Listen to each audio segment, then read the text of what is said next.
Just hours ago, the Franklin County Sheriff's Office and Columbus Police released new body camera video showing a deadly shooting with several law enforcement officers. Tonight, we know one man was killed by law enforcement, and the video reveals several different angles on exactly how this incident unfolded during those tense moments. Now, we do want to warn you, the body camera video we are about to show you could be difficult to watch. 10 TV's Lacey Crisp is breaking down the timeline from police on this deadly shooting. Lacey?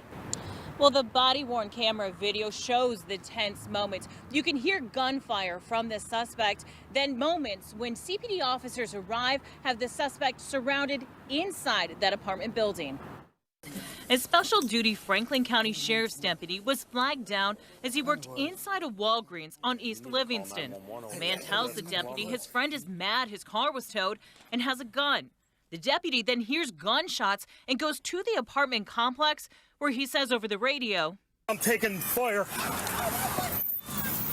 Let me see your hands! Let me see your hands!" The deputy yelled, "Show me your hands," 32 times. The deputy thinks he shot the suspect one time, but Antwan Lindsey continues to shoot at the deputy. All this happening in minutes. Here's a timeline. At 7:52, the deputy is approached about a man acting erratic. 1 minute later, you can hear gunfire on the body-worn camera video. At 7:54, the deputy is at the apartment complex and says he's being shot at.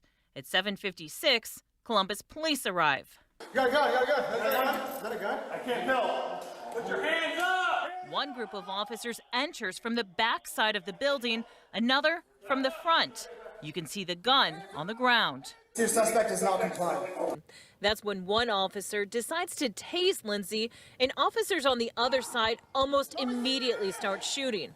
The portion of the video we're showing is Lindsey being tased, not shot by police. I'm gonna plug him with a taser. Okay. Go taser! Go taser, taser, taser!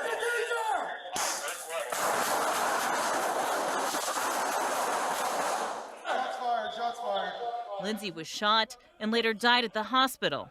Was there concern for the officers of getting stuck in the crossfire if they're both shooting from two different directions? There's always that concern, and you can hear, officers saying, stay down, make sure you're not in the crossfire. Columbus Police Chief Elaine Bryant says she can't get into the minds of the officers to know what they were thinking or why they decided to shoot. But Chief Deputy Rick Minard with the Franklin County Sheriff's Office says a grand jury will decide if it was justified.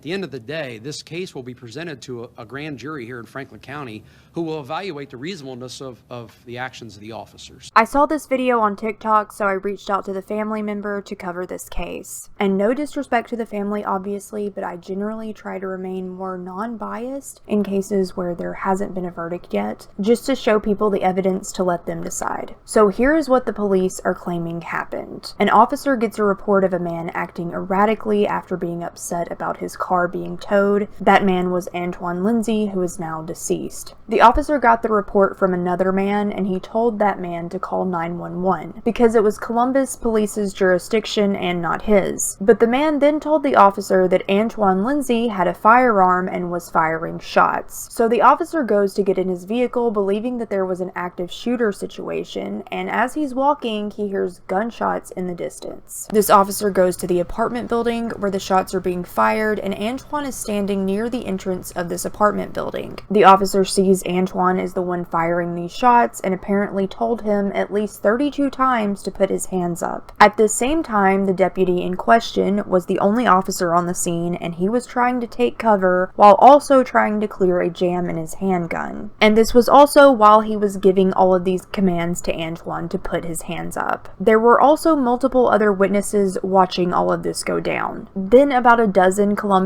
police officers arrive on the scene, and a few of the officers find Antwan standing inside the building doorway. And that was from the body cam footage that we just saw. So there's deputies on each side of the doorway where Antwan was standing, and they don't seem to be in good communication with each other about what's going on the other side of Antwan's body or what he has in his other hand. Like, they're speculating he has a gun, but they're not sure. Then one group of officers decides to tase him, and at that point in time, the other group of officers on the other side of the door start shooting with their real guns, which ultimately killed Antwan. There was already an ambulance on scene before he was taken down, and he was transported to the hospital but was pronounced dead Saturday night. Ultimately, whether or not this shooting was justified will be left up to the Ohio Bureau of Criminal Investigations. Antwan's sister said that he had a real respect for the police, he wasn't a violent person, and it was just hard for her to believe that he was the type to shoot at the police. So please tell me what you guys think about this whole situation. Obviously, the family feels that this was an unnecessary use of deadly force and an error on behalf of the officers.